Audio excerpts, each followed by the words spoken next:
Hey there, friends. I've got these fabrics from Hobby Lobby that I'll be using along with these styrofoam eggs and paper mache eggs that are a little bit smaller for a variation.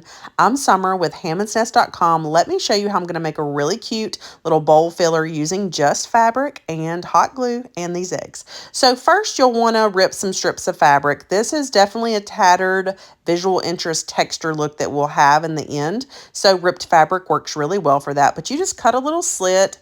For this, I used about 1-inch wide pieces. You don't have to have one continuous long piece of strip of fabric. You can piece it together. I'm going to do that on all these because you see here, I've got like 3 short pieces that I'm going to be working with. I am wearing my finger protectors. You are working very closely with hot glue, so I do recommend them. But I started at the very top of the egg, put a little dab of hot glue, and then I'm going to just kind of take in the fabric and I'm sort of twisting, scrunching, gathering. It really kind of all ends up looking the same, but I am doing a little twist every now and again, as you can kind of see. But I'm basically just making sure that the whole egg gets covered and keeping it really tight as I go. So I'm just going to kind of fast forward there as you do the same technique. Here you can kind of just see I'm really just kind of gathering more than I am twisting, but it kind of has all that same look where it's really creating a lot of beautiful movement to look at with that fabric on that egg. And at the very end, you can go ahead and do the same thing, wrap it all the way around. And every now and again, I might put a little bit of glue if there's a piece of fabric sticking up where I don't want.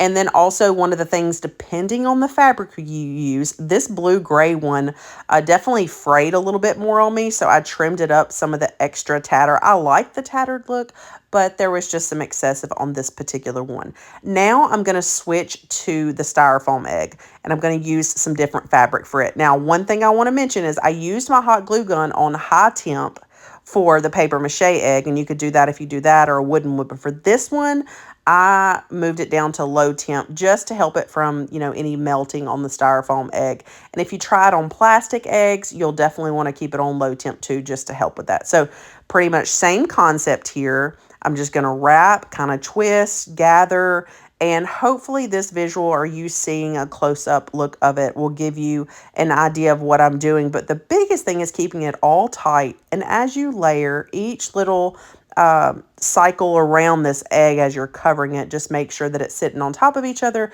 so you can't see any of that underneath egg peeking through. Now, just because while you're watching this, I'll give you a little tip. Depending on what egg you choose, if you don't have a neutral color going on underneath, make sure that your color is painted kind of to match. I didn't have to paint any of these because it worked out great. But if you're kind of maybe covering up a hot pink plastic egg to make it look cute like this, you might want to just give it a coat of paint or something. That's just a suggestion because you'll more likely be able to see some of that vibrant color peeking through. So far, so good. We're going to take that last one. You're just going to see the very end here. This is also on a styrofoam egg. And these are just really soothing neutral colors. I do think this would look really adorable with bright colored fabric, whatever goes with your style. I just hope you love the concept. And I'm going to style a few here in a milk glass bowl with some pretty spring greenery, along with my cute little bunnies, Tilly and Millie.